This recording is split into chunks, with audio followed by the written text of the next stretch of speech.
જિલ્લાના ગોબલેજ ગામ ખાતે વોટર પાર્કના નામે થયેલા ચીટ ફંડ કૌભાંડ પણ ન્યાયિક પ્રક્રિયામાં વિવિધ ચીટ ફંડ સ્કેમોના કારણે ગરીબ અને મધ્યમ વર્ગના હજારો પરિવારો આર્થિક છેતરપિંડીનો ભોગ બન્યા. તેવી જ રીતે ખેડા જિલ્લાના ગોબલેજ ગામ ખાતે વોટર પાર્કના નામે થયેલા ચીટ ફંડ કૌભાંડ પણ ન્યાયિક પ્રક્રિયામાં છે. ગુજરાત રાજ્યમાં છેલ્લા ઘણા વર્ષોથી વિવિધ ચીટ ફંડ સ્કેમોના કારણે ગરીબ અને મધ્યમ વર્ગના હજારો પરિવારો આર્થિક છેતરપિંડીનો ભોગ બન્યા છે. આવા કેસોમાં પોલીસ તંત્ર દ્વારા ગંભીર મહેનત અને પ્રામાણિકતા સાથે તપાસ કરીને મજબૂત ચાર્જશીટ કોર્ટમાં દાખલ કરવામાં આવે છે. તેમ છતાં અનેક કેસો વર્ષો સુધી ન્યાયિક પ્રક્રિયામાં અટવાઈ રહેતા હોવાથી પીડિતોને સમયસર ન્યાય મળતો નથી. ખેડા જિલ્લાના ગોબલેજ ગામ ખાતે વોટર પાર્કના નામે થયેલા ચીટ ફંડ કૌભાંડનો કેસ પણ છેલ્લા 23 વર્ષથી ન્યાયિક પ્રક્રિયામાં લંબાઈ રહ્યો છે. આ કેસ સાથે સંકળાયેલા અસંખ્ય પીડિતો આજે પણ પોતાના પરિશ્રમના નાણાં પરત મેળવવાની આશામાં છે. ઘણા ફરિયાદીઓ અને સાક્ષીઓ તો ન્યાય મળ્યા પહેલા જ આ દુનિયા છોડીને ચાલ્યા ગયા છે.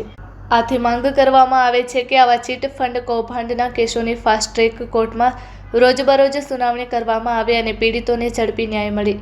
સાથે સાથે રાજ્યભરમાં જનજાગૃતિ સંમેલનો યોજી સામાન્ય નાગરિકોને આવા આર્થિક કૌભાંડો વિશે માહિતગાર કરવામાં આવે, જેથી ભવિષ્યમાં વધુ લોકો છેતરપિંડીનો ભોગ ન બને. Report by Ashwin Limbachiya, Ahmedabad. મારું નામ પ્રવીણભાઈ ભટ્ટ છે. હું છેલ્લા 26 વર્ષથી કર્ણાવતી ગ્રાહક સુરક્ષા સમિતિ ચલાવું છું. ગ્રાહક સુરક્ષા જાગૃતિ અભિયાન સમિતિમાં અમે નેજા હેઠળ અમારા ધ્યાન ઉપર ગોબલેજ ગામમાં ગૌચરની જમીનમાં દક્ષેશ મહેન્દ્રભાઈ શાહ, જેણે ગેરકાયદેસર ચીટ ફંડના પૈસા ઉઘરાયા 5 લાખ મેમ્બરો અને 14 કરોડ રૂપિયાની FIR 2003માં ફાડેલી અને ગયા 20/6 એની મુદત હતી ચીફ કોર્ટમાં. એટલે અમારા આ ગૌરક્ષા સમિતિ વાળા આ અંગેનું પ્રેસ કરેલી, એમાં હું ગયો અને અમને ગ્રાહકો મળ્યા.